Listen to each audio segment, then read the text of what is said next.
It's Shonda. Hey, sorry if I'm not looking directly in the camera when I'm talking to you in this video, but in this video, we're going to do two things. We're going to talk about how you can use the internet to interpret your birth chart, like a quick answer. So that's what we're going to be talking about in this video. And then afterwards, we're going to just talk about question and answer kind of stuff. So I wanted to come on here. Hey, 8 cents Parker. I wanted to come on here to like show you guys a quick way to do it. Now we could read astrology books and look at astrology videos, but I want you guys also to know how to do it really fast using the internet. Now, I don't think that you should only use the internet to study astrology, but with your natal chart or your transit chart, which is better to do it with your transit chart so that you can instantly know what's going on with you right now. So without further ado, as they say, I'm going to give you some examples, and in the chat, if you guys have something in your chart that you're trying to figure out, you can throw that out there as well, and we can show you how to do that. So this is what you're going to do. So if you're looking at your birth chart and you see all these planets, so you're going to have a chart wheel, you're going to have a circle, and you're going to see all these planets in different parts of the chart or different houses of the chart. So, and you want to know instantly fast, you got to understand the astrology language or the astrology vocabulary. Now, in Western astrology and Eastern astrology, it's two different type of languages. So you got to know which one you're going to do. For the most part, when you get free birth charts online on the internet, they use the Placidus house system, and that's Western astrology. Okay, so let's just say we're going to use the Western astrology. However, you also got to understand that the Eastern astrology vocabulary is used with the Western astrology vocabulary. Hope that, and that's why people can get confused. So when they talk about house lords or house rulers, that's really go according to the Eastern traditions. So I'm not going to use house lords or house rulers, okay? Because when you do that, if you use the internet and you put what's the ruler of this house or what's the lord of this house, if you do that, you're going to get Eastern Vedic astrology answers, and we don't want that. We want to keep it with Western. So you look on your birth chart, you look in your planet. So you start with your first house. Let's always start in order. You're going to start with your first house. So we're not going to now, if you are Aries rising, each house is rising. What planet rules it by Aries is Mars, right? Now you go Mars. If you got Mars in your fifth house, so you have to Google it this way. You have to say that Mars is Mars in Scorpio. Now I'm going to say this slow because this is exactly how I want y'all to type it in. Mars in Scorpio in my fifth house natal. Mars in Scorpio in the fifth house natal. Don't put words like your, don't put words like my, because by you typing the word natal, it's already implied and understood that you're talking about your chart. If you put the word your or my in there, it's going to be the results that you'll get back would be more of them trying to sell you something to help you with your chart. So do that. So if you have Mars and Scorpio in the fifth house, you're going to put, you could say, what does it mean? Or you can just put the word Mars in Scorpio in the fifth house natal. Now, if you want to do a transiting Mars in Scorpio. So this is how you would say it. And this is how you would search it. And I'm telling you, you guys, you have to do it this way. If you don't, it's gonna be all over the place, and the internet will take you to all these places that you're not trying to go. So you're gonna put Mars in Scorpio transiting 5th house natal. Mars in Scorpio transiting the 5th, not my 5th, the THE 5th house natal. That's how you're going to search it, so that you can understand what that means right away. So it's according to how it's aspecting, or it's according to how can I say, I don't like saying aspecting so much. It's according if it's a good feeling, a good energy, or a not so good energy. So that you can understand what's going on. And then it will give you an interpretation and you'll know what it means. Because that's the whole key. We want interpretations. So in that first, you're going to get, you could click on any website. That's why people ask me, Shonda, what website should I do? What book should I do? Interactions? Okay, thank you. Hey, Izzy. Hey, Virginia. Hey, Janelle. What books should I look at? What books should I read? What app should I use? It doesn't really matter if you don't understand the language. Once you understand the language, it's going to be very, very simple. So if you want to know, and then another way, I'm going to skip between natal and transit. Now, a natal is just your chart by yourself, and you have the same planets. You can have Mars and Scorpio in the 5th house. Natal, like you could be born with a Mars and Scorpio in your 5th house. Okay. So when you want to know what it means for you in your life, you'll use the internet. You'll search for Mars in Scorpio in the 5th house natal. If it's a transit, Mars went into Scorpio, and you do the same thing, but you just change the word. Mars in Scorpio transiting the 5th house natal. Now, let me tell y'all something. This is how, when you get your birth charts done online and they're free, that is exactly how they're going to tell you guys. Exactly how they're going to tell you. It's not your individual chart.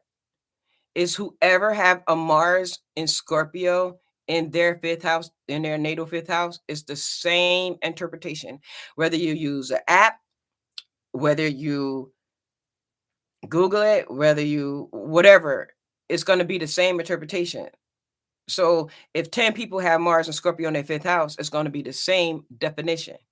I just want y'all to understand that, so that you don't think that this is just for me. And you also got to understand, when you're getting these interpreted or defined, you're looking at the definition of it, you're also getting the person who wrote it. You're going to get their definition. Another key and another secret is, when you click on these websites, what you're going to do is you're only going to look at like the first paragraph or the first few sentences. That's why you need to look at about 4 or 5 different websites for the interpretation or the definition, right? You're going to only, because they are all the same. Nobody can give you a different definition of Mars and Scorpio transit in the 5th house, Mars and Scorpio in the 5th house natal. It's the same definition. Please, can y'all understand? Hey, the Rebel, Infinity, Joe. I said, hey, Daisy. It's the same exact thing.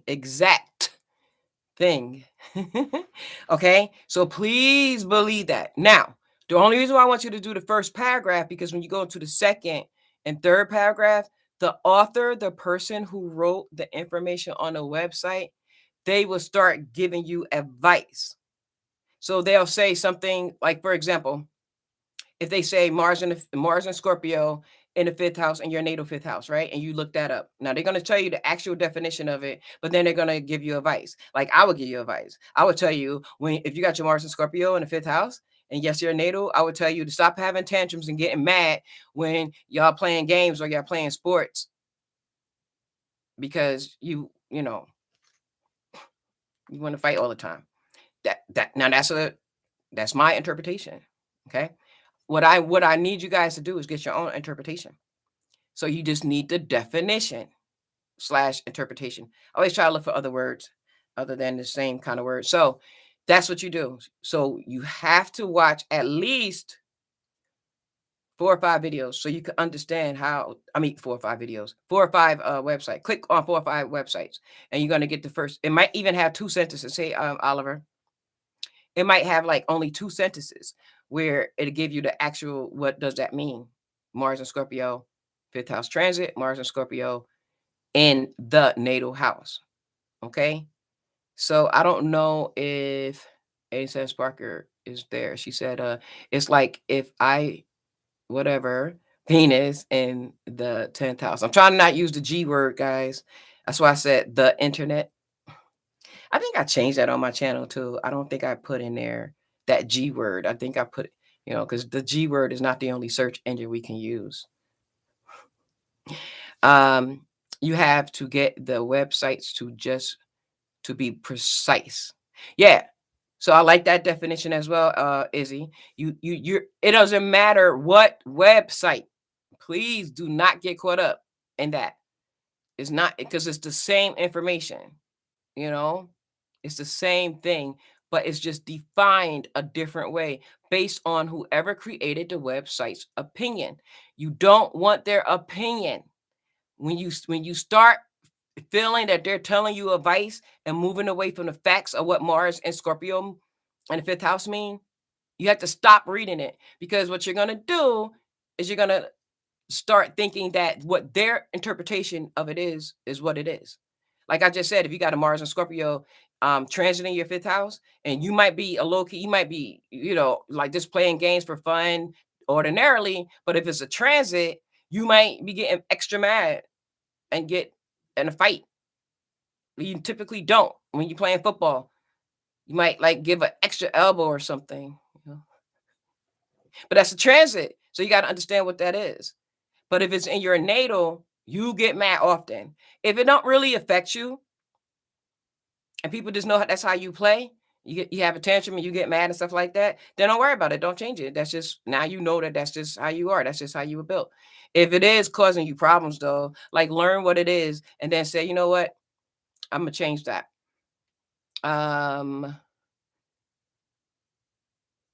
I'm still here. Hey, Laval. Would I be able to do the same for synastry? Yes. Yes. So if you want to do a synastry or a compatibility chart, if you want to do that, or a composite, okay? Listen, guys, you got synastry, you have compatibility, and you have composite. Now, synastry and compatibility is a synonym. It's the same exact thing. Composite is different. So please do not get it mixed up. If you use the internet and you're searching for compatibility or synastry and you see composite, understand that it's different. A composite chart is a chart of 2 charts, 2 separate charts, but it's turning into one chart.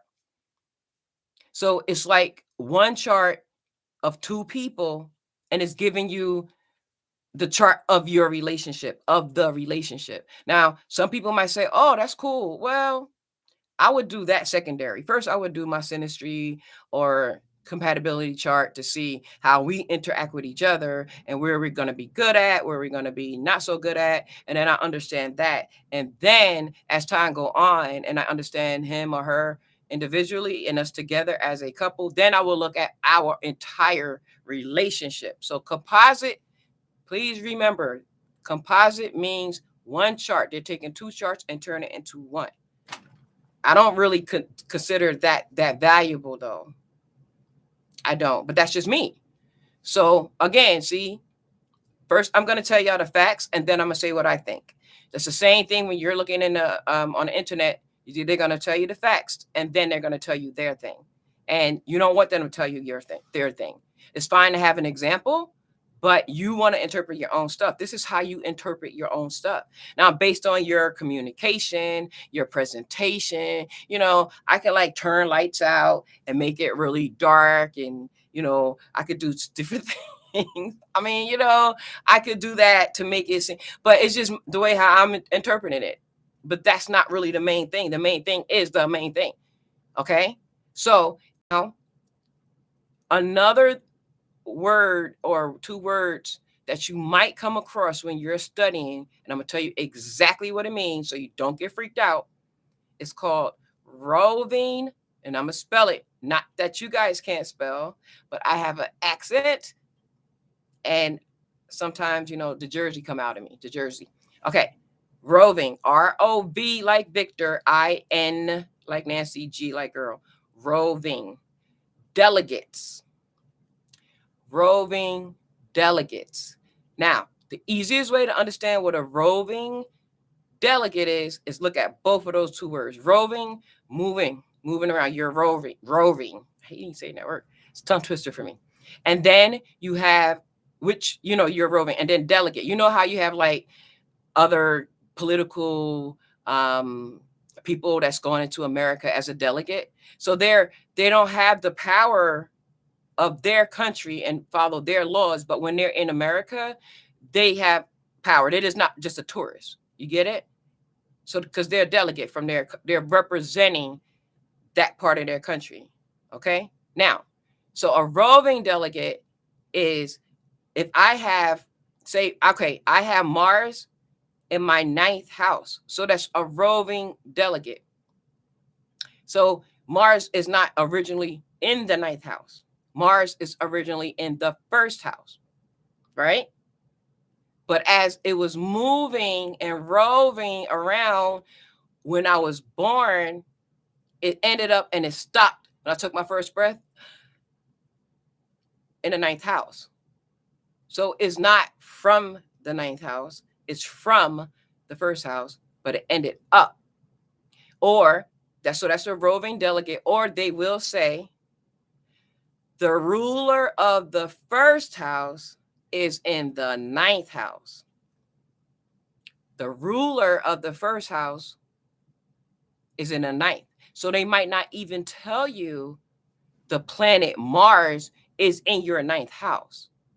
They might say the ruler or lord of your 1st house is in your 9th. Also, the lord of the 10th house is in my 4th. The ruler of the 10th house is in my 4th. So if you know what the ruler of the 10th house is, you're golden. You're good, which is Saturn. So Saturn is in my 4th house. It's also a roving delegate. So what happens when they come? They visit and they change it a little bit, They're changing it a little. So if Saturn is that ruler is coming into my 4th house. So when it was moving and roving, and then it stopped when I took my first breath, and it ended up in my 4th house. That means that, okay, what is Saturn about? Well, Saturn, and it's bringing its energy into my 4th house. It's bringing its energy to my home life, or maybe with my mom, because also the 4th house means your mom or who took care of you. So if anyone am I talking too loud? Who the hell am I? I'm so preachy. I'm so sorry. I am so preachy. I have a stellium in my 9th house, so I tend to be preachy. But since I know myself and I'm aware of that, I try to catch it, So I'm sorry if I'm yelling. But so you would know if the ruler of my 10th house is in my 4th house natal, because we know what that means now, right? The ruler of the 10th. What planet rules the 10th house? Saturn. So the ruler of my 10th, Saturn, is in my 4th house natal. So I was born with that. It's not a transit. A transit, if the ruler of the 10th is transiting, going through my 4th, it's not going to stay. Okay? It's like your mean old uncle, your mean old uncle with the wrinkles and no smiles and everything. He coming to town and he coming to your house. Like, you know what, mother? You better go get a hotel. We got a chill house. We got a loving house, But no, y'all kids can't be jumping on the beds like that. Y'all kids can't be eating in your room and pick up these toys. You know what, Ma? How long he's staying? Well, Len, we could just look at the ephemeris and see how long he's staying. He's not going to be here that long. But he would do that. So that's a transit. But if it's a natal, then guess what? If I see that you have your ruler of your 10th house is in the 4th house, then I know you had a strict household and you were restricted. And in any kind of way, you were restricted. So be careful, because when you grow up, your chart is still going to be your chart, but it's just different phases when you have different phases of life. So if you're a child and you have Saturn in your 4th, then you're going to have strict parents or whoever's taking care of you. If you're an adult, when you become an adult with the Saturn in your 4th house, then you will be the one that's strict. So you got to chill out a little bit with that. Hi, Coach Michael. Ruler of the 1st house is in your 9th. How to apply? How to apply? Well, then you got to understand what the 9th house is.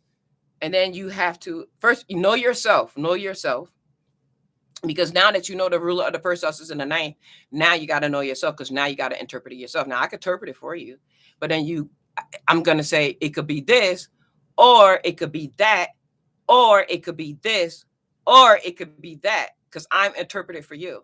If you interpret for yourself, you could automatically know what it is. So if the ruler, it could mean that you're aggressively and you go for it, and you're super strong with religion belief, and you follow religion to a T, and you think everybody should, or you think you like hyper focused on getting your education, your higher education, or you have a strong philosophy that is a real strong independent one, and if anybody try to go against what you're saying, you're gonna fight them, and you're not gonna follow what other people think. You see how many I just gave you 3, but you know which one. So because you have Mars, so you have an aggressive planet in your 9th house, which is the house of philosophy. That's your belief system and how you think.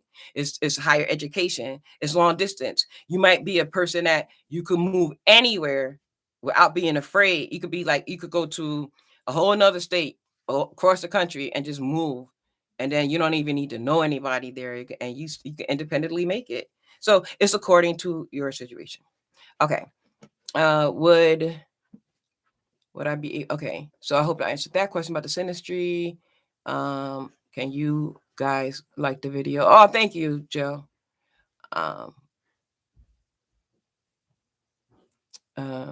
Preach and teach. Oh, that's okay. Let people do what they gonna do. Dr. Ken, hi. Anyway, so I'm just gonna take a little time to review what I said to this point. So we're going to use astrology language. Once you understand the language, it's going to be so simple. Nobody on YouTube who do videos is like so super smart. They just know the language. Okay. Please do not get impressed by none of these mother effers. Okay. They just know the language. It's like they're bilingual. All right. It's not anybody smarter than you or know something better than you or cooler than you or different. No, they just know the language. You got to understand that it is a language, number one, and then you just got to know it. And so I'm telling you guys some of the language and write them down so that you could get it. So the ruler of, all right, we could say like this, and then you could put like a blank line, and you could put your stuff in there from your chart. Actually, what I'm going to do, guys, 87 Spark, I am so sorry that I'm telling you this here instead of telling you this, I'm texting you, but we're going to talk about it more anyway. I'm going to do like a little book, and it's going to be like a workbook, but it's going to be just like how I talk. And you guys are going to be able to get stuff really, really cool like that. And you're just going to see. And I'm going to sell it, and I'm going to be reading some excerpts from it, and then you guys go order it. Yep. Right to your email, PDF. Okay. Anyway, so you could put the ruler of the 1st house is in my 8th. The ruler of, the ruler of the blank house is in my blank house, natal. And then the blank planet, well, the planet blank is transiting through my blank house, or it's aspecting to my blank planet. So blank is whatever yours is. Okay. So that's how I want you guys to write it that way, and you fill it in. And then when you go on the internet and you look it up, you'll have it. Now, if you're really serious about understanding astrology, you're not going to want to keep doing this internet thing. You're going to want to get books. And you're not going to do not get no all for one for all astrology book. Please do not do that. You're going to limit yourself. Do not do it that way. Get one book about Saturn. Get one book about the sun. Get one book about Scorpio. Don't get like the one book that like the all-in-one printer. You got like a printer, a scanner, a fax. Well, what happens if that machine don't work? You can't scan or print or fax or make a copy, or you know what I mean? So it's best to have separate machines. I mean, it's cool to have it all in one, but what happens when that one thing break down?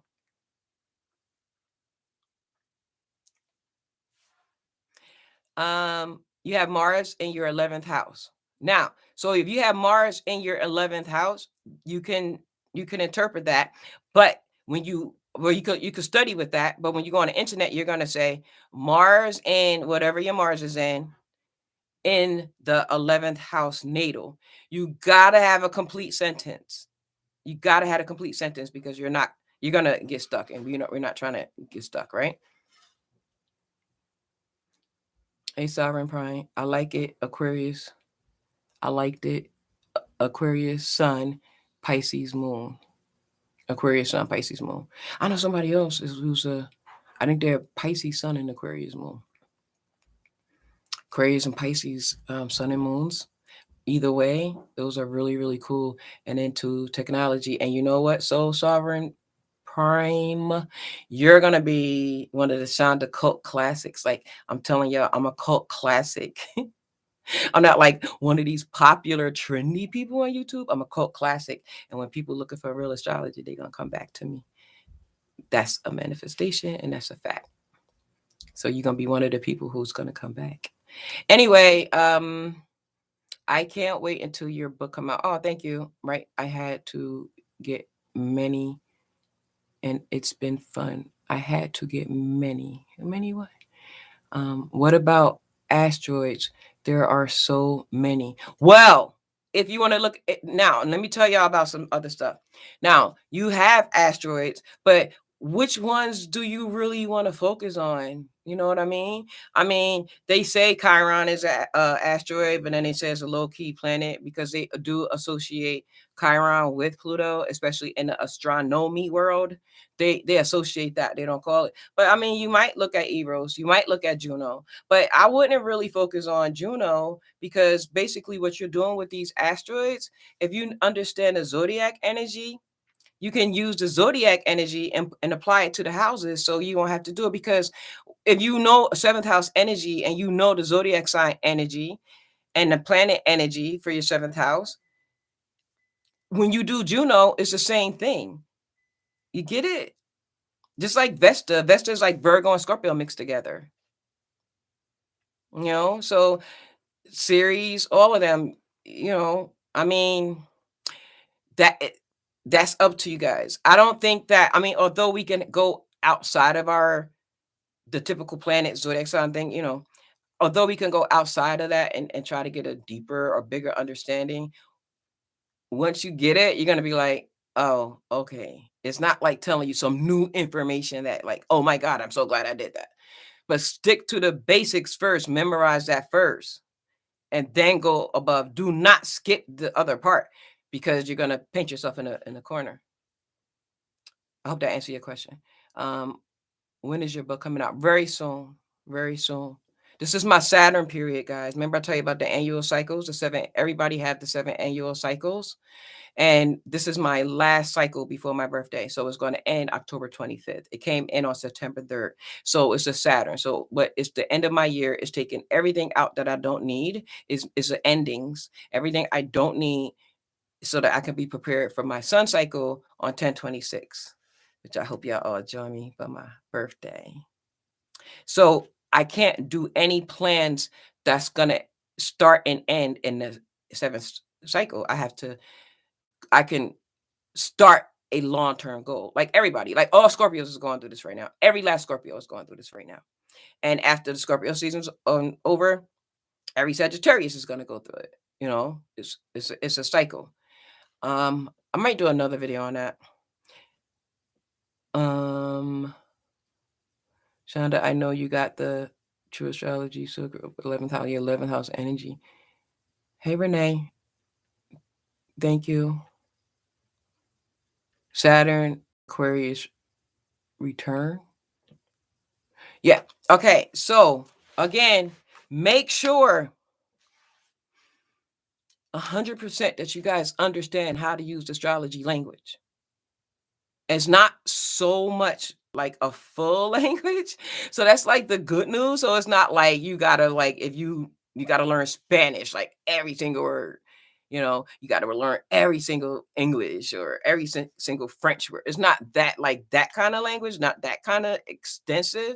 But there are things like by a person saying, "What about asteroids?" Now I know what the astrology asteroids are. Like I just named some of them. Like, I wouldn't be on YouTube publicly if I didn't know what I was talking about, because then I'll be like, So I understand the language. So I understood what that person meant. And he also was asking about what does it mean as well. I like to make things make sense. Are degrees important when learning your chart? Degrees is 100,000% important. But would you skip understanding what these planets are prior, you know what I mean? Like the cart before the horse type of thing. It's good to understand degrees in your natal chart. See, I don't want to use all this astrology language because my whole thing is try to stay focused on how to use the internet to understand it. All right. So I'm gonna tell you how to look this up and then I'm gonna explain that. Okay. So I want you to look up what is a degree in astrology. Natal. What is a degree in astrology? Transit. Now, some websites might give you two. You might you might not use the word natal or transit while you're typing, and they might give you two. They might give you a natal one and then a transit one. That's fine. But just be more specific so you can get right to the point. So they're going to tell you what that means. So your degree is like it's a degree. Let me see it. It's simplest way to tell y'all. It's not that I don't know.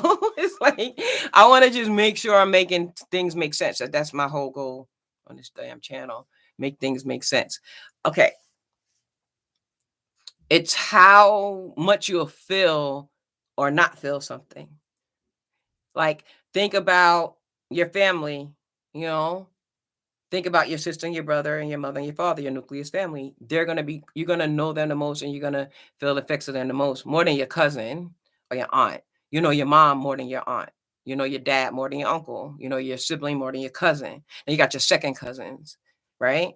So you're not going to really feel the further they are from your family, your nucleus family, the furthest you'll feel the effects of them.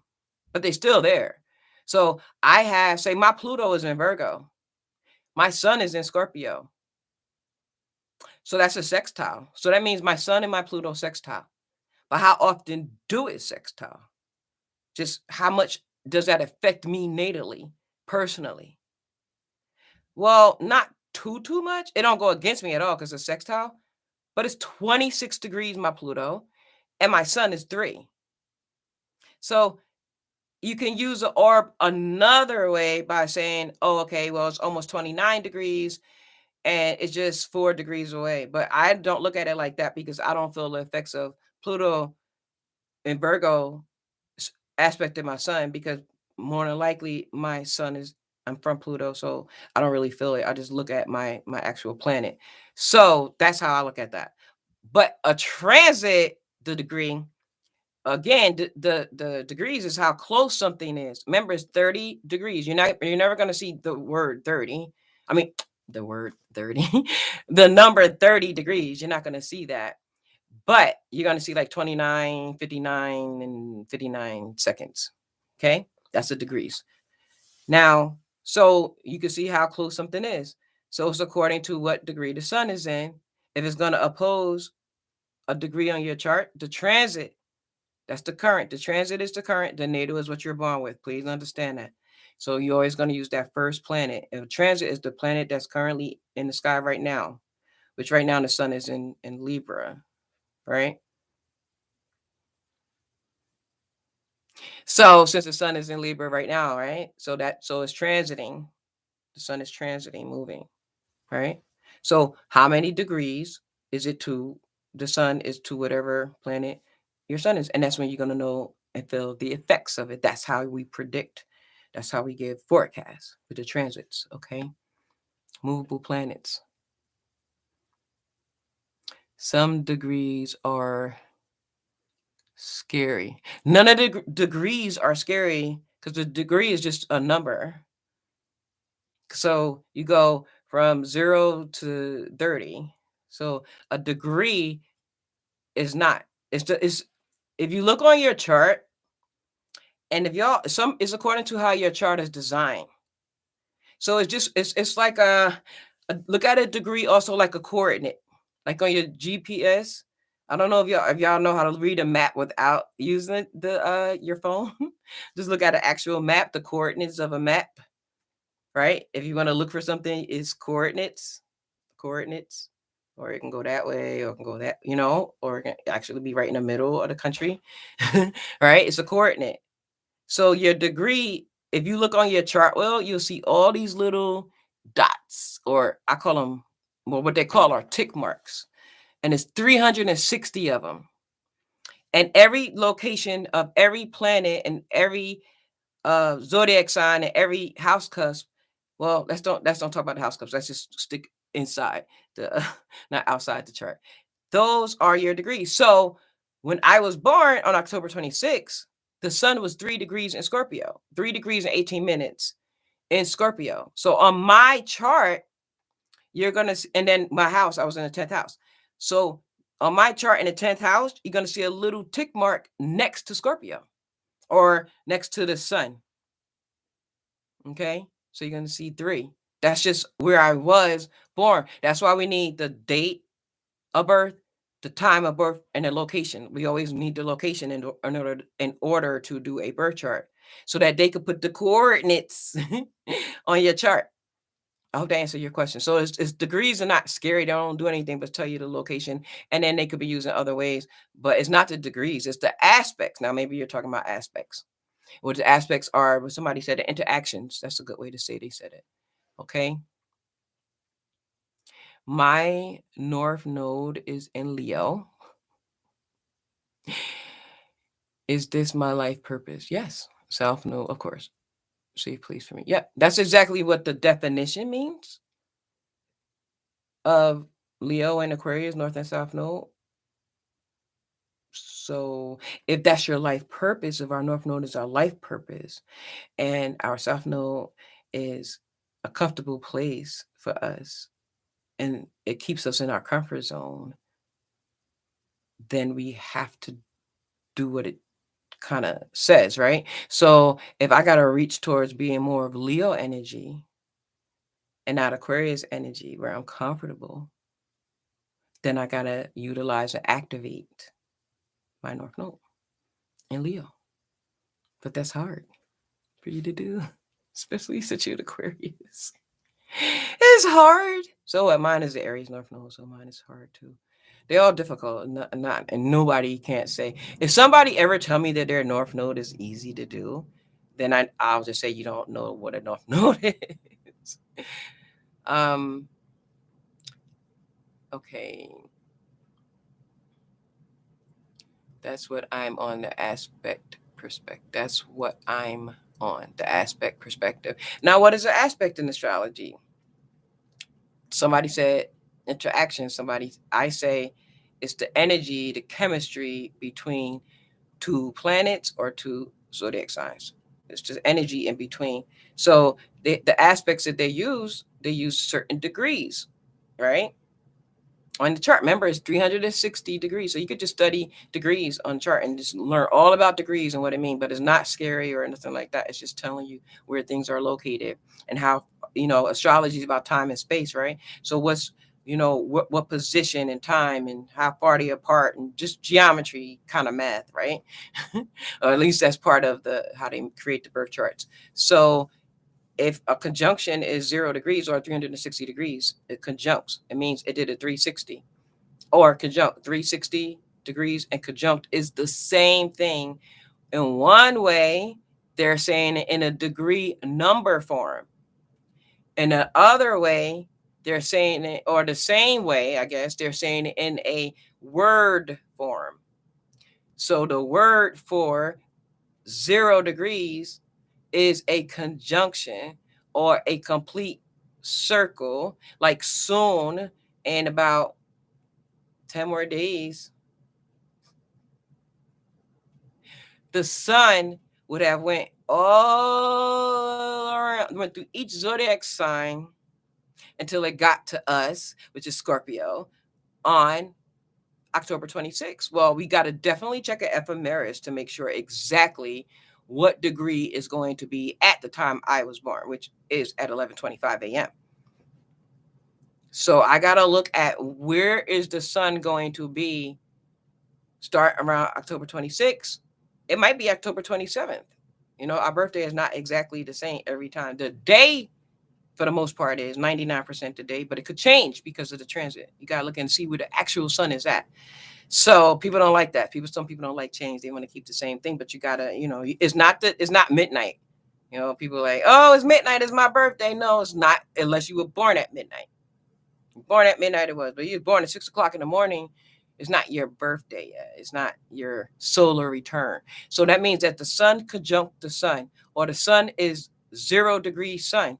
That is your birthday. Happy birthday. And like people who are not into astrology, they even say many happy returns. Where they get that from? Where they get many happy returns from?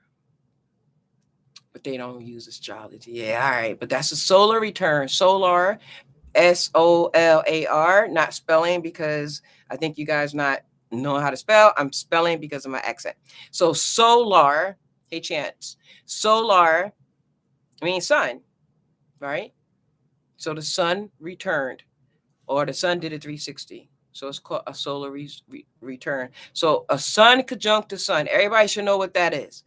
Everybody, if you are beginning astrology, a sun conjunct your sun. If thus transiting sun conjunct your natal sun, it's your birthday. So happy birthday, Libras, if you were born, if the sun conjunct your sun today.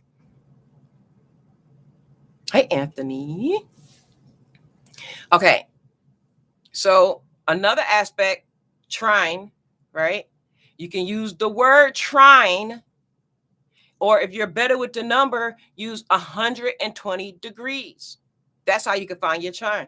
You look at 120 degrees, or you could divide it by 3. 3 going to 360, 120 times, or 120 times going to 360 is 3, which your trine is your same element. So who are my trines? Pisces and Cancer. Aquarius, Gemini, Libra.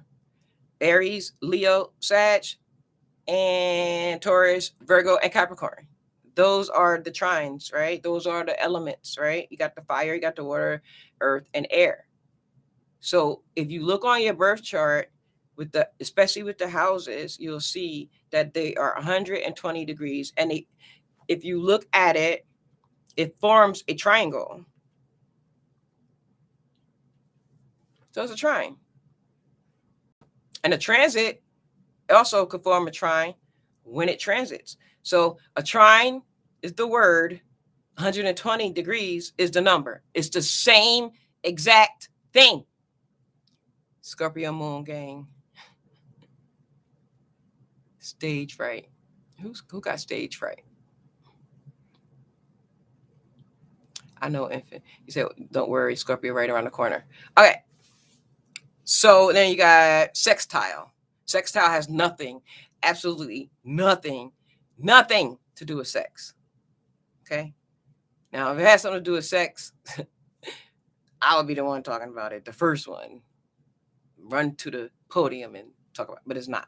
So a sextile also is a shape, and it's also an aspect. And a sextile is 60. You could say my sun and my moon sextile. Or I can say my sun and my moon is 60 degrees apart. Same thing. Sextile or 60. Square, 90 degrees, because a square is 90 degrees. So it's 90 degrees apart. So if you have any squares, if you count those lines on your chart, you're going to count 90 of them. And it might be like it could be 88 or 87, or it could be 91, 92, 93, because it could be a few degrees above or below the actual 90. So if you're like, well, no, I counted them. I literally counted them, Shonda, and I'm sorry, but it's 87. That's a damn square because it's close to 90. 2 to 3 degrees. Some astrologers say they give it a larger orb or more degrees. They might say it's 5 above 90. It could be 95 or 85. They could say 6, 8, whatever. I say 2 to 3 for the most part, because that's where you can feel it the most. I like feeling stuff. If I can't feel it, then what's the point? Can your North Node and hold on, is my screensaver is blocking, and part of fortune conflict? Well, anything could conflict, but what I don't suggest, if people trying to, it seems like Dr. Ken, it seems like what you're trying to do is you're trying to aspect certain parts and different parts of the chart that you see. Well, when you do that, you're manifesting certain different parts of your chart doing a thing. I wouldn't do that. I would never tell anybody to do that. I will only like, to me, my life, I have enough just with my regular shit, like just with my chart. I'm not gonna be like, I got a lot of stuff going on in my life and a lot of tension and beef with certain people and certain things, interchanges that I'm born with. Well, you know what? I want to add some more. What about this part of my life? You know what? One of my knees is darker than the other part. One of my boobs is bigger than the other. The left side of my body, what do that mean? I don't know. I'm not dealing with it. See what I'm saying? I'm just going to deal with what I need to deal with and go from there. That's just me. That's how I interpret that. But you guys do it how you want to do it. Okay? But I wouldn't do that. I would not, my psychology background, I would not add nothing onto my life. It's enough with our charts, yo. It's enough. Okay. And then even in your natal chart, if you don't have a lot of squares and oppositions, because opposition I'm gonna do next. If you don't have a lot of squares in your in opposition on your natal chart, you're gonna have them with transits. So it's still gonna happen either way. So you still need to learn it and don't be all worried about it. So opposition, if you could, okay. I need to say this. This is math, but it's really simple math. I'm gonna say this. Okay. The chart is a 360-degree circle. You can divide what's happening, how they're creating the aspects, how they're creating these 120, 60, 90, the square, the trine, the sextile, how they're getting that is they're dividing the chart. You can divide the chart all the way down to 12. So you can have 30 degrees to 30 to 30. So it could be 30 degrees apart. It could be a semi-sextile, which is 45. It's different things like that, okay? That's all the math I'm going to do. I just had to say that, though, because that's a fact. Okay, so last one, we're going to divide the chart by 2. So what is 2 divided, or 360 divided by 2? What is that? Because we divided in 2. Because we're trying to get an opposite, right? So half. So 180. So opposition is 180 degrees. Same exact thing as saying opposition. So if you are more comfortable with numbers, you use the words in the vocabulary as numbers. If you're in degrees. If you are more comfortable with the words, use the words. Use conjunction, square, trine, sextile, and opposition. If you are more comfortable with numbers, you use 0 degrees. You use 120 degrees, 60 degrees, 90 degrees, and then 180 degrees. But guess what? Those are, remember I said you divided 12, it could be divided into 12 times, right? So, but those are just the major. I'm not, you know what? Okay, when you're studying on the internet, you're going to see the major aspects. It's going to be called the major aspects. That's what you're going to see. Or if you search it, it's going to give you the 5. Okay, well, some astrologers, and especially the old head ones who I like You know, I got a Capricorn moon, so I got to use the old head astrologers, which I like been studying from and learn from.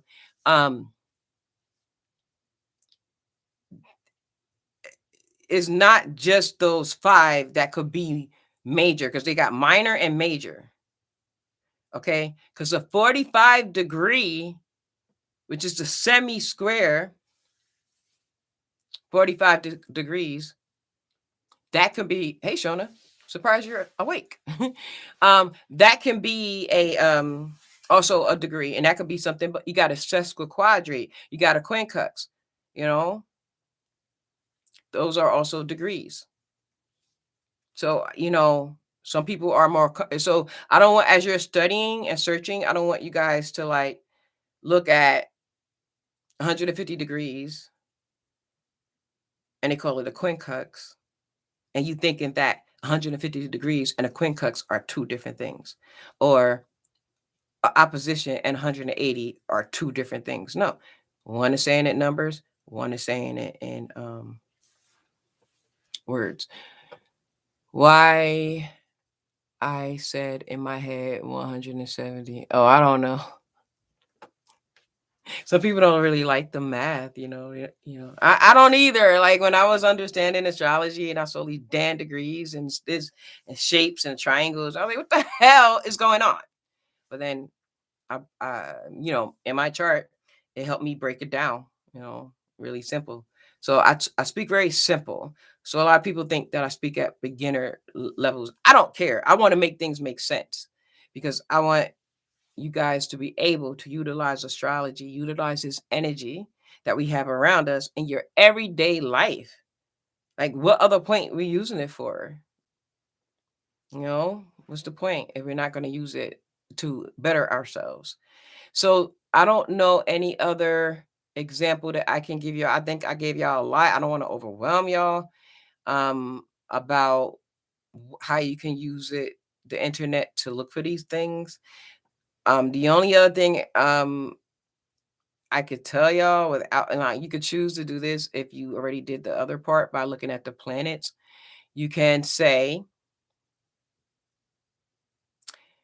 let's say Moon and Gemini transiting my 11th house.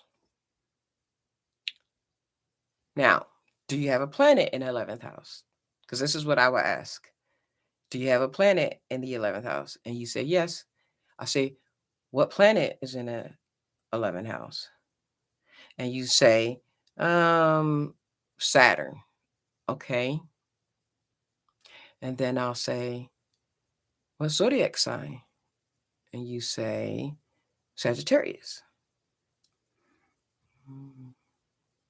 So in your natal chart, you have your Saturn and Sagittarius, but it's a transit. So it's a transit to your natal. So this is how you would do it, so you can understand the interpretation. The moon in Gemini is transiting through my 11th house natal. Now you can even put the moon in Gemini is transiting my 11th house, my Saturn and Sagittarius in my 11th house natal. See, the more specific you be, you're going to get the best definition of it. Capricorn moon-ish, make sense, being practical. Yes, of course. And then I got a stellium in Virgo. And then I entertain myself with having a Taurus on my 5th house cusp or overlay, as they say. A lot of earth energy, down to earth. Yeah, so you'll say that. Now, what does that mean? What does it mean? Well, I would say that if you're around people or situations and groups,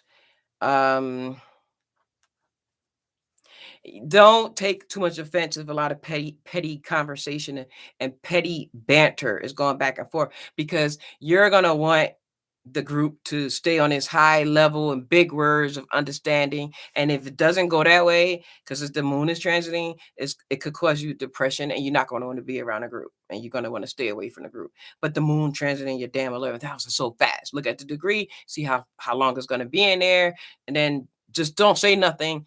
Let it pass, but don't let it get you depressed, because it can get you depressed very easily. Okay.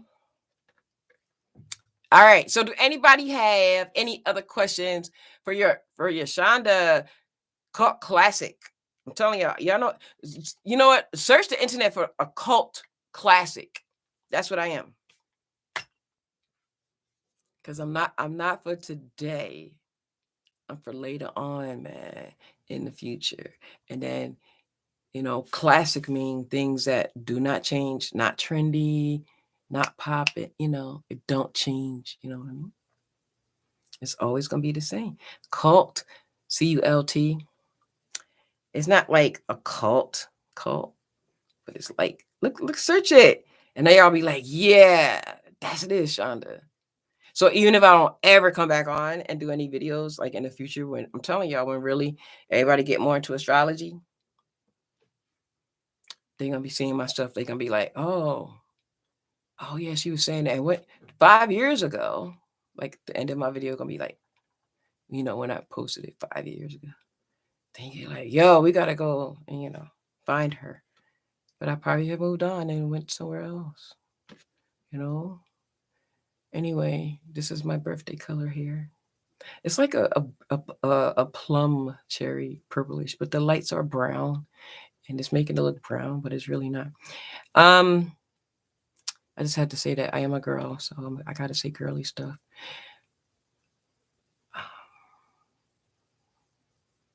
I read that Gemini moon's mother. I read that Gemini moon's mothers usually had them in turmoil or instability. How do you figure things like that out?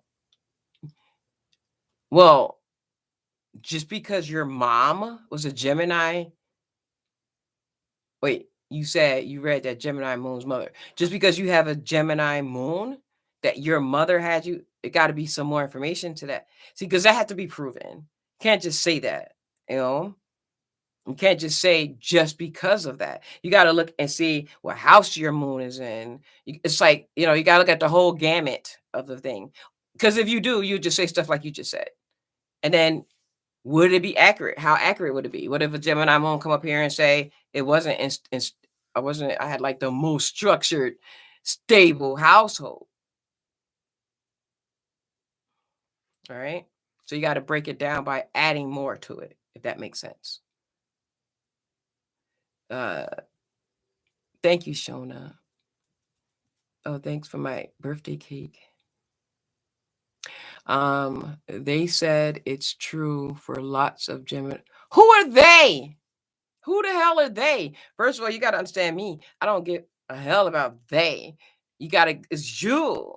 Like, how do you feel about that? And if you agree with the they, like other human beings like you, then where did they get their information from? Where are you getting information from? Because how would you interpret your own chart by other people? You feel me? So you can't do that.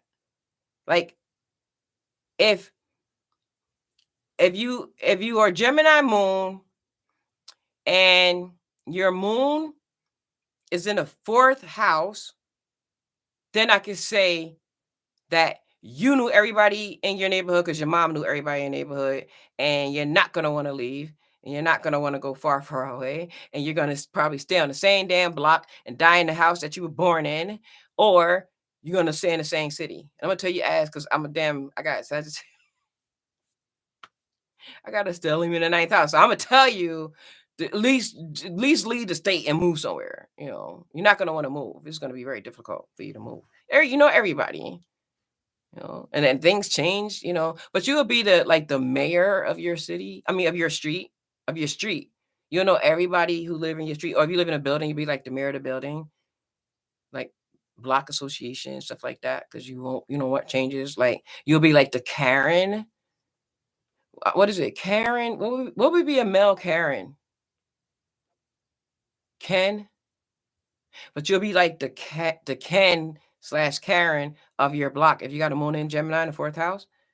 Because you'll be like in people's business, like, we're not supposed to have the trash supposed to be 3 feet away from the curb. And we typically put the trash cans out no later than 5:55 a.m. I'll just be like, first of all, are you talking to me? And I'll just look at you while you're talking and just keep staring at you and looking at you and looking at you. And you'll be that Ken or that Karen. Well, that's just the way we do it. I'm just going to tell you that's just the way we do it. Okay. Bye. I'll say that to them. I'm not saying bye to y'all, but I'm just giving y'all my impression. When I read it, I was like, who told you that the whole thing was super true? It's better to be unique rather than box yourself in with others with that general talk. Oh, my friend has to. Your friend has what, a Gemini moon in 4th? What is he? It's a Karen. Oh, Dr. Ken. Yo. Hey, Shonda, I just noticed his name was Ken. I wasn't even talking about him. Oh my God, I had a Shonda psychic moment. He said, oh, hell no. I'm sorry, Ken. I'm so sorry. Oh, my cheeses. I'm so sorry, because I was going to say Carl, but I just didn't want to say that because somebody on here that could trigger them. Like, I really was going to say Carl first on some real rap. And I was like, okay, Karen, Ken. Is your name really Ken, though? Dr. Ken? It could be fake. Stanley.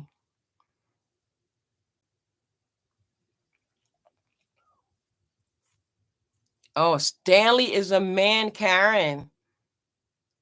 Hey, Isaiah. Okay. No, people do say that, though. Kind of like Dr. Dre.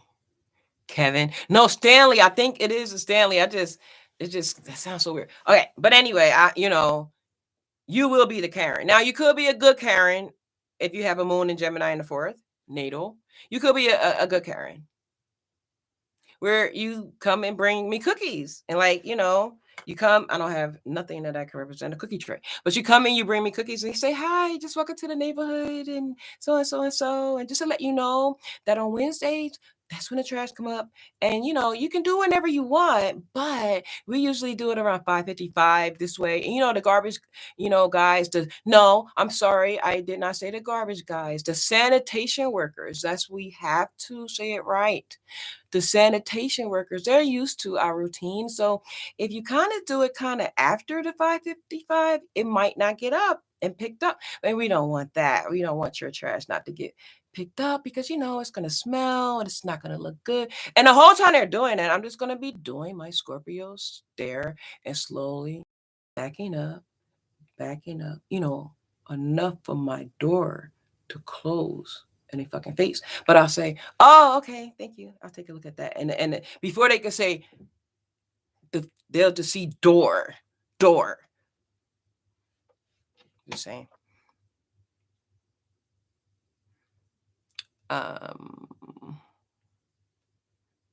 Yeah, stay off my lawn. Yeah. Oh, you got a little right there. Okay.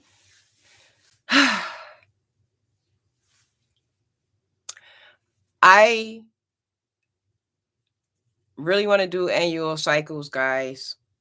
I might pre-record. Every time I want to pre-record, I just click live. Like people can just see me record live. Like what's the difference? But I might do a pre-record. And this way I can do editing and put words up and all that kind of stuff. But I don't really want to do I don't think there's a need for me to do the cycles right now, the 7th cycle for the Scorpios, because we kind of understand Saturn energy and we understand endings and new beginnings. So if I do a video for the Scorpios right now and I say, don't worry, it's going to be all right as soon as your birthday, just hold on, just hold on. Like we already know that. Like we do that every damn day anyway. So I think any other sign other than Scorpio. Yeah. So maybe I'll do it in Scorpio season for the Sagittarius to let them know to hold on. And then Capricorns I understand too, but Capricorns, I don't want them to take it so damn serious. So I'll probably do one to tickle them, to lighten them up. Yeah. All right, guys. So with that being said, you have a good day. I want to do the astrology quizzes so I can give out the free readings. I was like, how can I do a giveaway on my channel? What can I give the hell away? I don't have anything other than my book. When my book come out, then I can give that away. But what can I do in the meantime, in between time? Oh, I can do a reading giveaway. Well, what do they have to do? They have to pass the astrology quiz that I can just throw out questions and do a live. And I did that last night or the other night, and it was just a test though. So I can see how it goes. And it was pretty good because you guys were able to, if I ask a question about something, if I say, what is missing? What does the seventh house mean? All right. Whoever can answer this question real fast. And it can't be nobody who's on the video before because I gave y'all the answer. Okay, seventh house. Now, we got intimate relationship, a close one-on-one relationship with a friend, business partnerships, collaborations, and one more thing that a lot of people overlook that the seventh house represents. So the first person who can tell me what that other thing is, you get some points. And now 87 Spark is not on here. So Shonda, you would just have to help me remember or text me and tell me who. I just said that. Y'all saying marriage and friendships. Other than marriage, friendships, romantic relationships, your bestie, it could be your best friend too. But one person, not like the 11th house was many, but one friend, not business collaborations, not partnerships, none of that. Is one more thing. Friendships, relating. You just woke up. Contracts, balance. The rebel, that's a really good answer, but no. Yo, y'all, the rebel is a Virgo. He's my sextile. I always mess with him. And he got stuff in his seventh house. You should really know this. Legal contracts. Okay, other than any kind of business contracts, partnerships, collaborations, marriage, romance, relationships, one-on-one long-term friendships, what are we missing? Reflecting. Did you just say, was that reflecting what? What the hell are you reflecting? What do you mean reflecting? Isaiah's a Sagittarius, yo. What do you mean? See, now y'all gonna be on some scare stuff because y'all don't want me to be telling y'all no, y'all wrong. So what? We don't really know you. You're not even on that video. You got fake names like the Rebel. Is the Rebel on your driver's license? You know what I mean? Like, who cares? Just keep throwing stuff out. Yes. Oliver. What kind of enemies? You see, you said opposite. You're getting cold. You warm. What kind of enemies? Opposite enemies? No. Yes, Eastermo. See, Eastermo, just sneaky ass. All right, what does open enemies mean, though? How are they open? Let me stop being sexual. Adversaries. Yes. All right. It's between neck and neck of Oliver and Eastermo. So strangers? No. Anybody could be a stranger anytime. So open relationships. Nope, that won't be the seventh house. That's another house. What will be open relationships? What house would that be in? That's a really good one. At home. Never heard of open enemy. Yeah, I heard of open enemy, but what the hell does that mean? You got to break it down. You got to make it make sense. In your house, enemies. Oh my God. East man, if you don't come and save this damn day, ones you let in, then they can turn on you and discard you. No. Why do you think open relationships is about sex? And then why do you think sex is associated with Scorpio? Yeah. Everybody has sex. Scorpios are not the only sign that has sex. So why do everybody associate sex with Scorpio? Because we could tell you really what to do and how to make you feel good. Like I could help you with your partner. Like, so if your partner not making you feel good, I can show you what you can do to make yourself feel good by using your partner's body. Oh, okay. Let me go there. An enemy will open. Hello, Sophie. Hey, Archangel Michael. You're like friendly. Opponents. All right, Oliver. You getting closer, warmer? You said no. Just no. Wonder why we associate sex. Oh no! Oh, you said wonder why we did it. I'm just saying, this is a way to do it. It's just a way. You don't leave. You never leave money on a table. Like, I lost. Well, you still got some change over there. You keep it. What? No, we could use that. Use every bit. Why y'all making me go? I'm not being Scorpio right now. I'm being my my Virgo energy teacher mode. Because they freaky low key. Are Scorpios the only freaky sign though? No other sign, no other human, but a Scorpio sun sign is freaky. 8th house. Okay, so you guys don't know. Is your okay? I'm gonna put all of the words that you guys gave together when you were warm. It was opponent, open, enemy. So competition. All right, so think of it this way. Have you guys ever had a person who, for no reason, like no fault of your own, that you did nothing to make them mad or upset with you, that just competed with everything you did?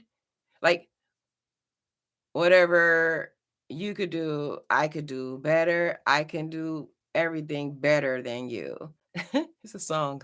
So, I mean, did you ever have anybody like that? Like, you don't understand, like, why you got to beef with me? Why do we have tension? And it could be a friend, and it could be a business associate, and it could be in your romantic partner. It could be all of those. It could be one of those people, or that energy can put itself in one of those energies, and it could still be that. So, could a Gemini be my open enemy? Hell effing yeah. Because Gemini is in my 7th house overlay or cusp. But can a Gemini be a one-on-one friend, a one-on-one partnership friend for a very long time? Yep. Once I decided to let them in.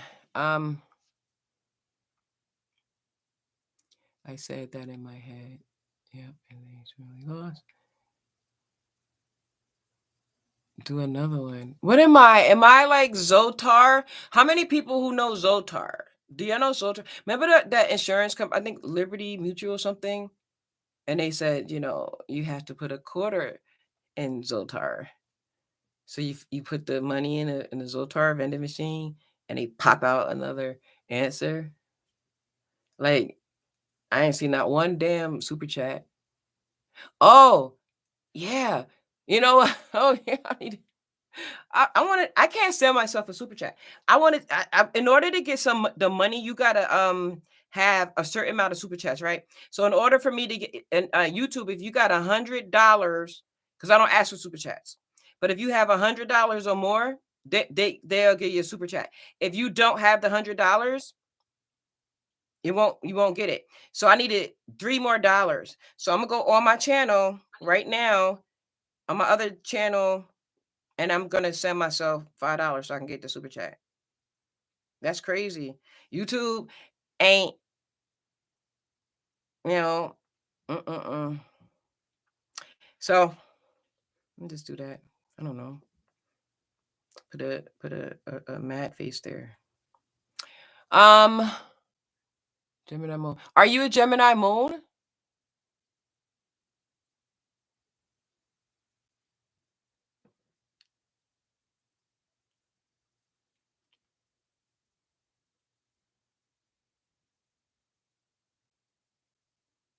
Of course, it's not loyal. Astrology is not loyal either. Nothing is loyal. You know. So hopefully, but I got it in by a certain time so that I can get my money out. Like my money is in YouTube jail. I don't need people to. I can answer questions. I don't need people to send me money in order for me to answer questions. But if you ever want to donate, you just do a cash app like Shonda put. But I still don't even ask for those. Because trust me, I know how to do all that. And I will do that soon. Probably in my birthday. After I'll probably do that either on my birthday or the first week of my birthday. I will probably do some readings for you guys. So, do another one. Do another one. Well, look on your house cups. Look on your ninth house. Anybody got moon in the ninth house? Or Venus in the ninth house? Do you know anyone who have moon or Venus in the ninth house? Are you dealing with somebody romantically who have a moon or a Venus in their ninth house? Because there you will find your open relationships. And if it's not, they will want an open relationship. And if they don't say it because they don't think you're with it, they really want one, just to let you know. So don't let them fool you. Like East he said he had a moon in the ninth house. He wants an open relationship. I don't give a mother effing. He can lie, he can play games, but I know astrology and he wants one.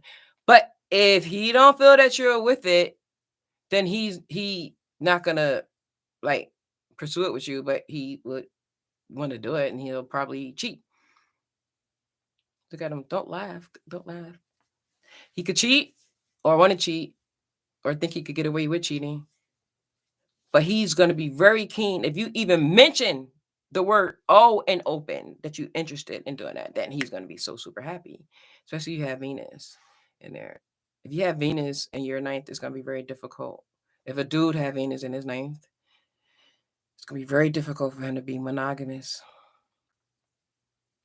I'm saying it like that. I just don't want to break nobody's heart. Like, but at least if you know that. But I mean, I wouldn't go around accusing anybody because maybe he has fixed that. You know, he was born with Venus in the ninth house. So maybe in his teens or his 20s, he was cheating and being with a lot of women.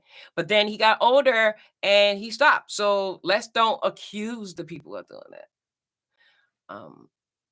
Because he don't understand why you can't be open-minded, and he'll start being like finessing you and telling you stuff like uh you know the world, where the world is going. There's like for every woman there's like 100 men for every one woman. I mean 100 women for every one man, and do polygamy. And this is 2021. Yeah, so I'm just saying, man. I shouldn't be telling on y'all, right? I don't want to blow up y'all spot, but I gotta keep it real. I have moon in the ninth house. My friend has moon. Synastry, yeah. Oliver, I'm taking note. Shonda, whatever. Isaiah, let me stop. Bonita, moon in the eighth. My friend, his mom actually passed. We had heard this before. So are you saying as a transit, Bonita? That when the moon transited the eighth house, are you saying as a transit? Or are you saying his natal, his mom, when she gave birth, she died during birth? Michael Taylor, what's the best way to enlightenment? That's a very broad and general question, Michael Taylor. Like, what's the best condom to use? You know, like in order to answer that question, you would have to, we would have to have so much information first before we could recommend that. So when you ask a question like, what's the best way to enlightenment? You got to be a little bit more specific. My moon in the 10th and my relationship with my mom stinks. Well, it's not only because your moon is in the 10th. Your moon being in the 10th is that you really, really care about your career and you really want to be recognized for your shit that you do at work. And listen, I'm gonna tell you, you're not always going to be recognized, especially if you're not doing what you really want to do, like where your heart is at. And if your boss or management, they're not really giving you as much recognition as you think you should have, like every single thing you do, you think you should be recognized, but you'll take like 9 out of 10 things. I need you to shorten that up and to say, I don't need recognition from others. It just, I was born that way and I feel that way because what's going to happen is you're going to get disappointed when you don't get it. So, but anyway, I just wanted to give you that little thing. Significant other is, don't lie. Do you just do you and I'll do me. That's pretty good. I'm just reading comments. Oh, that's too expensive. Yeah. Benita says transit. Oh, wow. But we had heard people lose their moms. Test least expected born with moon in the 8th. I'm sorry, when it's the last thing like that, I have my screensaver. This is like a crack in it. So I can't see certain words. Okay. So yeah, it could be now. I don't do anything about death with astrology though. Those are like death charts. I don't do that. Especially this late at night when I'm about to go to sleep. Bonita, making me have nightmares. I don't do that. I don't do that. Even though I'm from the 8th house, I still don't do that. Um, Not me. Leave it to others. I like birth charts. I like talking about how we can change our life every single day. But that could mean that plus other things. But what if it don't? We don't want to scare people and say that if the moon is transiting your 8th house that your mom's gonna die, because that's not true. Because then everybody doing the moon, and it happens what? Every single day. So that means that everybody's moon transit their 8th house, everybody's mothers is gonna drop dead. So we can't say that. And I don't like doing death charts. And like I said, especially this late at night, make me have to call Shonda and like her cheer me up before I go to sleep so that I don't be having these nightmares that Benita giving me. No, just joking, Benita. Yeah, well, don't hear that. Who are these people? Don't, like get backgrounds of these people, like or even a little bit of background. Like, why would they even say that? What the hell is that going to benefit? It's not fruitful for him to even know that. Like I will look at my chart and see and do a compatibility chart or a composite chart with my mother's information to see where how our relationship would be or is, or learn more, you know what I mean, about the energy. Like I wouldn't just like listen to no goddamn body saying that some astrology, the moon in the 8th, mom's dead. What the hell are they even telling you that for? What else are they telling you? Or what did they just tell you what I just told you? Suggestion. And I'm not saying it to you. So don't think that. It's just that I just don't like when people do that. I don't like when people who have knowledge of anything and they don't give full breakdowns of it and telling people some morbid shit. So if you're a friend, just tell your friend to come on my channel anytime he feels stressed out. And he won't be fresh. He won't be stressed out when he leaves. I guarantee you that. Um, anyway, your haircut. Oh, thank you, Isaiah. Air Hustler, did I say hi? I'm sorry. Hi. It wasn't what? I don't know what it wasn't me. So yeah, but if you got a Venus, if you're a guy and you got a moon or a Venus, and if you got your moon and your Venus, which for the most part, hold on, it'll be close because we got to also look how far the the Venus would be to aspect. Well, gotta see. Gotta see. You missed it all. It's okay. Look in the beginning. Right now, we're just talking. In the beginning, is just telling you how you can use the internet and how you could actually type the words, exactly on to get it. But what I was gonna say, yeah. So anyway, your moon in there, your Venus in there. You just want open relationship, and you would do everything in your power to get the girl to do it or the guy to do it. If you're a man and you're into guys, still you want open relationship. Or a woman, no judging. You will try to convince them every chance. Like even if y'all watching a movie and stuff, and it happened to be some kind of movie that is even a little bit about an open relationship, or it could be a commercial. Y'all could be watching the Super Bowl. Like any chance you get, any chance you get to try to convince the other person, because it's your philosophy and you really feel strong about it. Your philosophy is that we're not born to be monogamous. I love you. I want to be with you and them for the rest of my life. I'm not saying I don't want to be with you.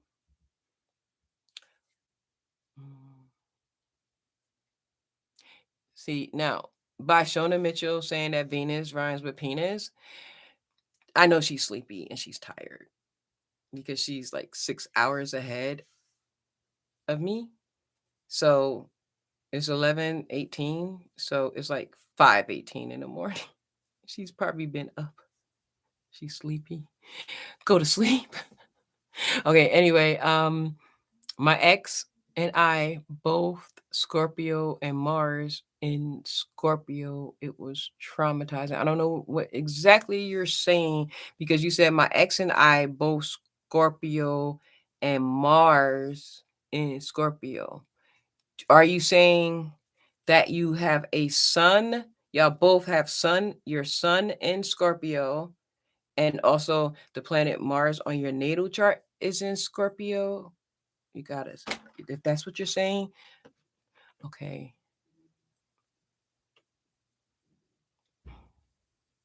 Very interesting. The moon and Venus there. Or the moon or Venus. It don't have to be the moon and Venus. It could just be the moon. If it's Venus, it's definitely. You're definitely gonna want other women. My ex and I. Oh, very okay. You were gone for a while. I kept trying to catch you. Shonda, you crazy.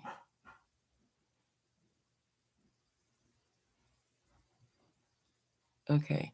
Well, I knew that this young man, if you have any kind of talk like that, this is up his alley. So I'm just going to remove it for his own good. Water, Mars. What do you mean water, Mars? Scorpios and Aries are from Mars. Scorpios are the night force. And Aries are the day force. Scorpio is the yin and Aries is the yang of Mars. What's another way of saying it? Because it's day force, night force. Oh, masculine and feminine. Introvert, extrovert. The Scorpio the introvert and the Aries is the extrovert.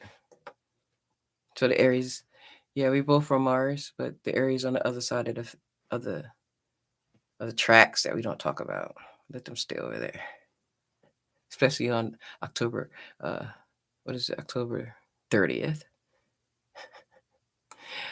I didn't see yours. What? My Venus is in the 8th house, but it's over family Gemini. Learn something new all the time. If you're saying you learn something new all the time with your birth chart, yeah, you will. It's like you learn something new about your life. Like we could learn something new every day, like as they say. Well, you're right. So your birth chart is you. It's a graphical form of you, showing with shapes and pictures and angles of you. That's what your birth chart is. So since I am this cult classic, I need y'all to look that up. Is my thing looking right? Cult classic. since I am the cult classic, I am going to be one, right? Meaning that my topics are is going to withstand time. Like 5 years from now, we could be talking about this. 5 years ago, we could be talking about this. 10 years from now, everything I'm saying today is going to match later. So a cult classic. So I'm only going to be by a chosen group of people really feeling Shonda, and they really appreciate the way how I bring astrology to them. Everybody else will want to do the people who have stuff like, you know, pom poms and whistles and bells and music and all that kind of stuff. So, yeah. Every day, every day.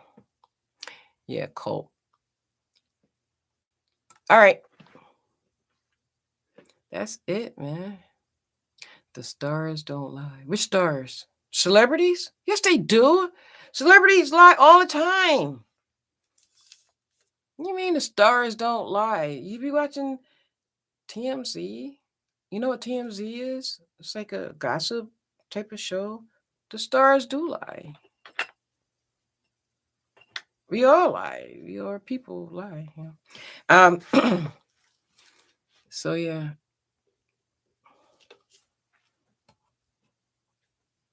Planets, what? What do you mean planets? I know Shonda not about to jump on a bandwagon of a fucking joke that I'm doing right now that she's gonna be a part of because she's trying to be Captain Save 'em to try to explain that no, what he means is the planets, not the stars like celebrities, Shonda. He's saying in astrology, because people also see now that you jumped in, now you got to be part of the sarcasm. Should just lay low, but no.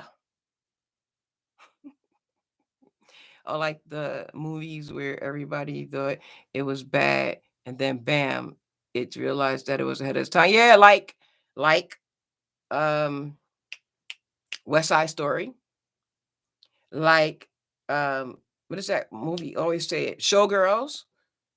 It's like a lot of movies that people think that Wizard of Oz, but it became a cult classic later. So that's what I'm gonna be. I know that. I know my place. What you hiding your face for, Benita? You know me. You know how I am. I'm starting to remember and pick up on your energy, man. I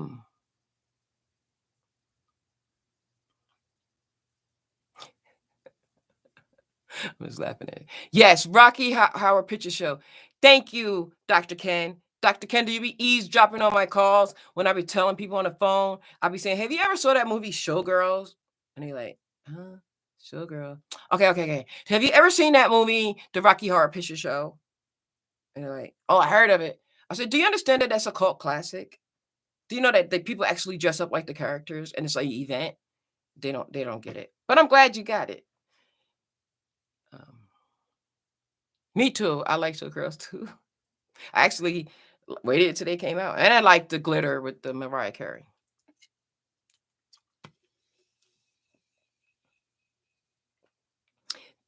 My big face should be there. Moon in the 10th house. What's your moon sign, Bonita? Hurry up. Type fast. I know YouTube has a lag too.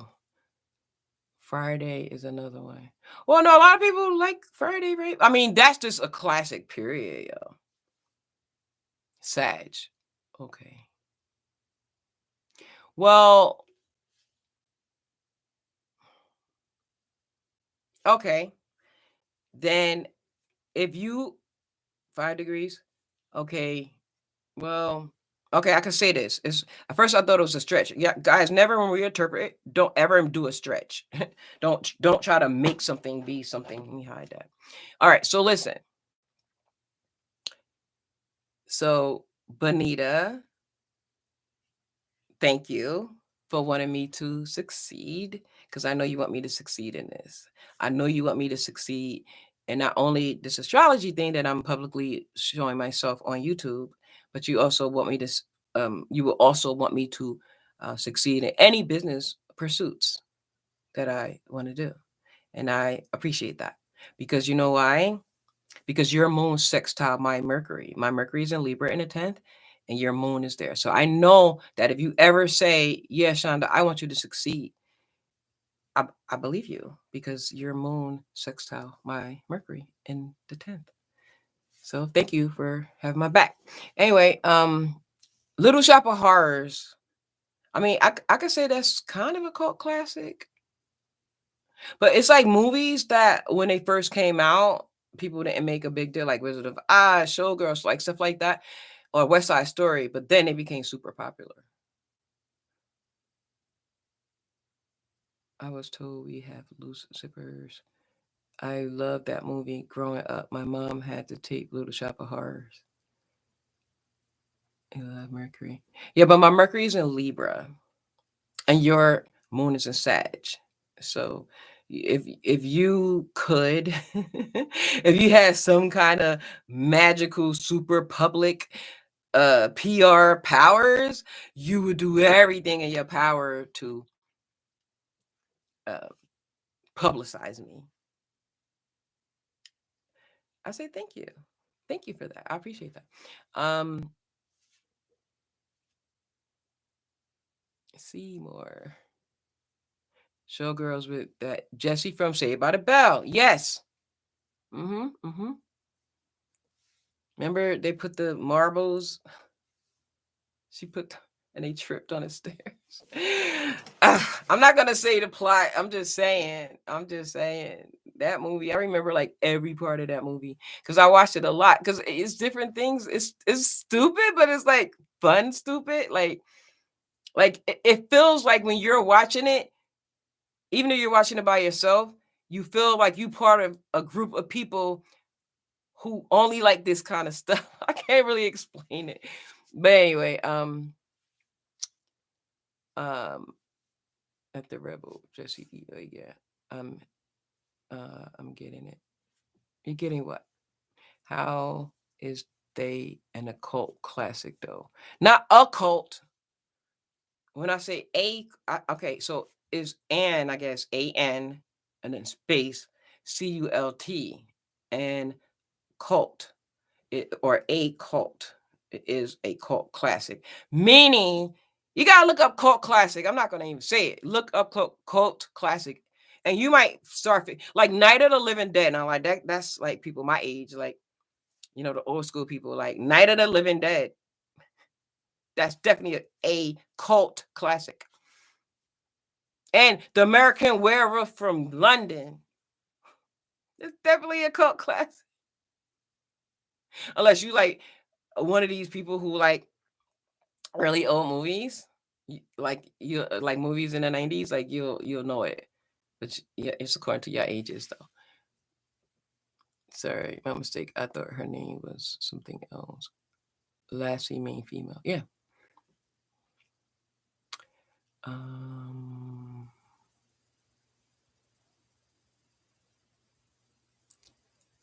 What you explained about the sextile, I'm getting it. Oh, you don't understand why I'm saying thank you and why I'm saying you would do it. You're trying to understand the definition because your moon sextile, my my Mercury in the 10th. So you totally the way how you feel about what I'm talking about, how I'm going to talk about the platform I'm using to talk about it, you in support of it because it's a sextile. You get it? So the fact that I know that your moon is in Sag and your moon also sextile my well, actually it could junk my first house. So you also like my personality because my rising is Sagittarius. And then your moon definitely could junk my Venus. So you will like hanging out with me socially. And you probably like the way I have my hair or my makeup or something. Or you like, because your moon conjuncts my Venus for sure. Because my Venus is 6 degrees. And you said that your moon is 5. So your moon conjunct my Venus. Because my Venus is in Sag. You see? So with you, I will feel safe with. I don't even gotta know you, and I will feel safe with you just by knowing your moon is in Sag. Okay. I love that movie. okay. Oh, okay. So it's okay. I'm Scotland.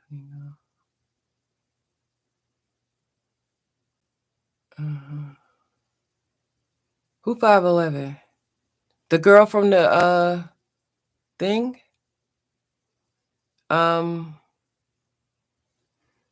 What's her name? Jessie from Saved by the Bell? She's 5'11"? I didn't know she was that tall. You sure? She 5'11" flat foot? Look at people leaving like, I don't really care about this topic she's having. I don't care. I told y'all in the beginning I'm going to explain, and at the end I'm going to talk to my chat. How you know? Did you find that on the interwebs?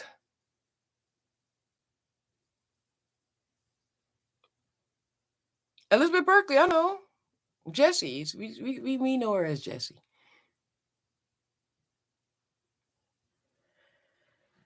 She was with Mario. What was his name? Not Screech. What's Mario's name on Saved by the Bell? I forgot.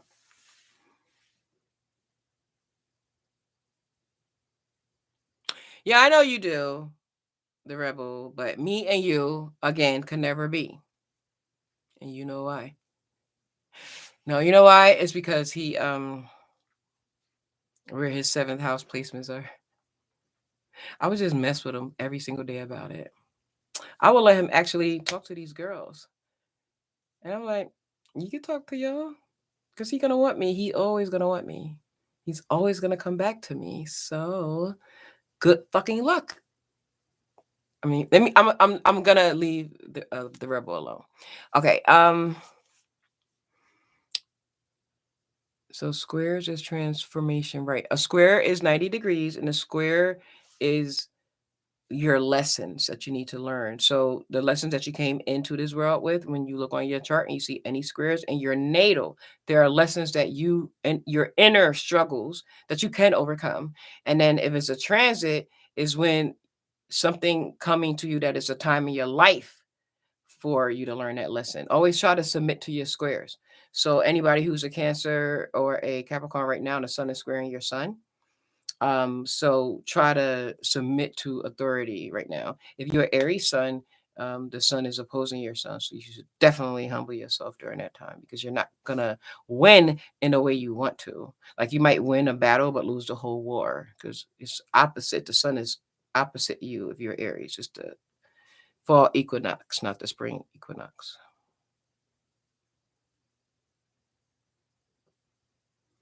Zach, that is not. That's the blonde hair guy. Name was Zach Slater. Slater. His name, Mario's name was Slater. I thought it was cooler than it. Look at the rebel now. Rebel don't talk when I talk like that. He stopped talking on the chat. He just get real quiet. The weed guy passed away recently. Who? Screech? Screech or no, not Mario.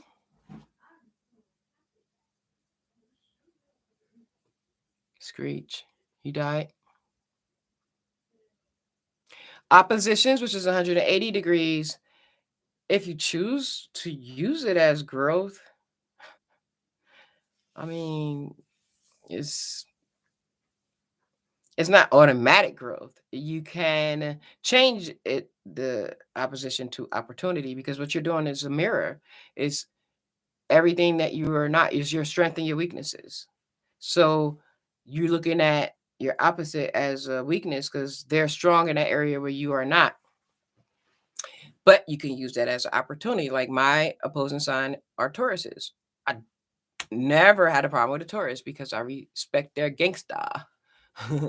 So, and I'm a Capricorn moon, so I try their sun. But still, even though if it's something that Tauruses do that I don't, I just know that it's things I need to work on. But so you got to understand, I'm into self-development. So I always want to change and make myself better, the best I can be for me. Maybe not for y'all, but for me.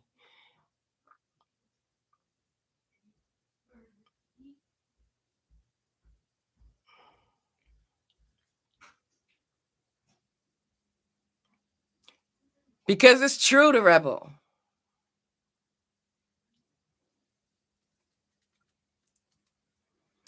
All right, so don't know.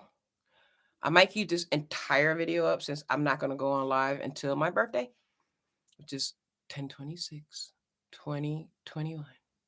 I don't know what time. Shonda, she's looking at ephemeris for me and see exactly when the sun is going to conjunct my sun. 3 degrees and 18 minutes. Look it up. So I can know if it's going to be the 26th. I think it is going to be on the 26th, though.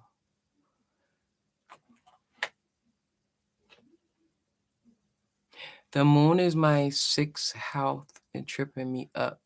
Well, what's your moon in?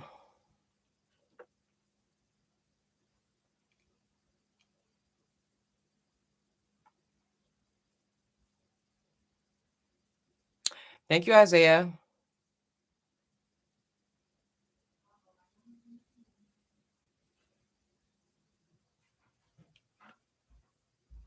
So the Scorpios are about to leave our Saturn cycle, right?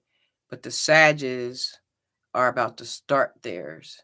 So I'm telling you that if you feel any kind of depression or anything that something is being restricted or blocked or things aren't, or on a delay, or do you feel like things are being taken away from you, allow these things to happen because it's Saturn ending your year so that it could prepare you because you don't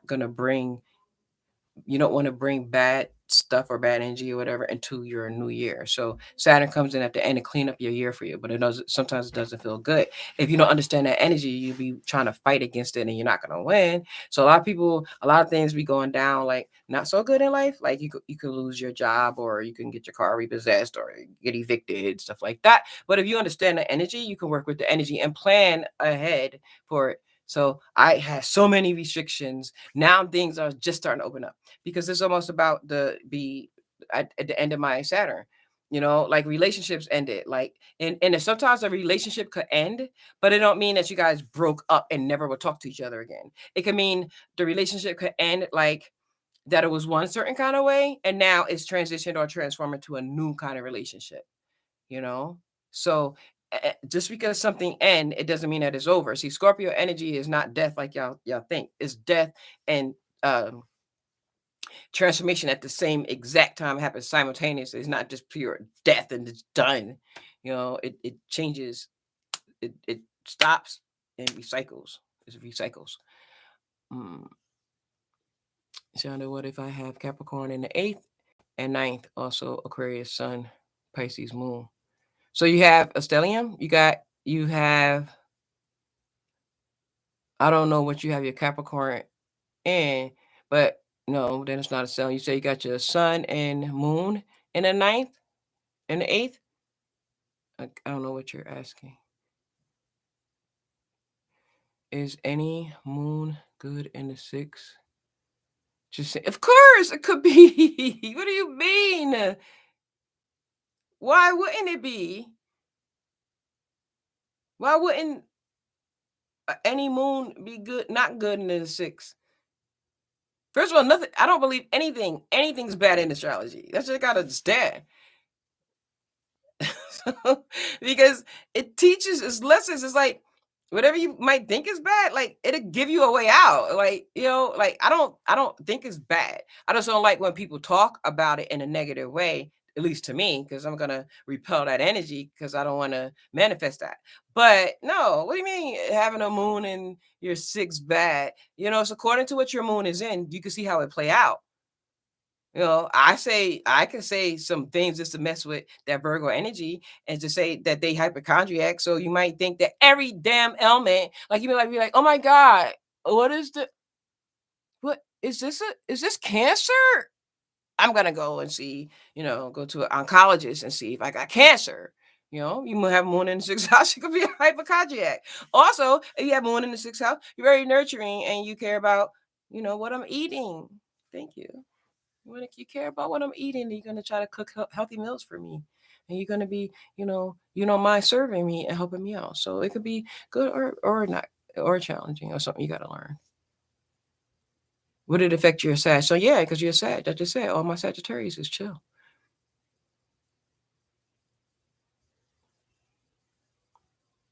Three degrees on the 26th. Yes. So my birthday is going to be on the 26th. Yes. I remember, I think in 19, it was on 27th. I was like so mad. Okay.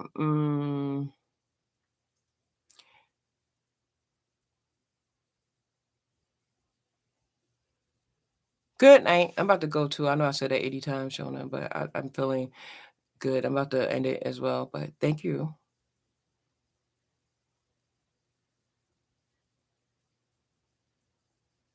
So I should start reading these out loud instead of me just looking at the screen. People are like, what is she doing? Scorpios was the love of my life. I wish I could get that one day. It's been years. If you want to, you could do it anytime. Change can happen at any time. Change happens at any time in an instant. They make sixth house. Anything seems so. Who the hell are these? They. Who are these people that's telling you? You know what? You better like look at a happy, joy video before you go to bed, Bonita, because you it's too much scary stuff. I don't know who the hell these people are. I'm asking if my Capricorn in both 8th and do you mean you have a Capricorn overlay or a cusp on your chart? On the outside of your chart? Your 8th, you have your 8th and 9th house is in Capricorn? Is that what you're asking? Hi, Kyle Roberts.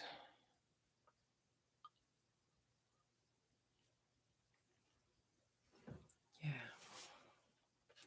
It's so cool because 10 people are in here and I got 26 likes. So it's like 1026. And that's when my birthday is. It's like so cool. Anyway, with that being said, I'm going to leave it at that note. I will see y'all on 1026. I don't know what time. It's going to be on a Tuesday. It's not going to be really late though, or maybe it will. But thank y'all. Thank y'all. Thank y'all. Have a good night. Thanks for coming on and listening and talking about astrology with me. Bye. 1026.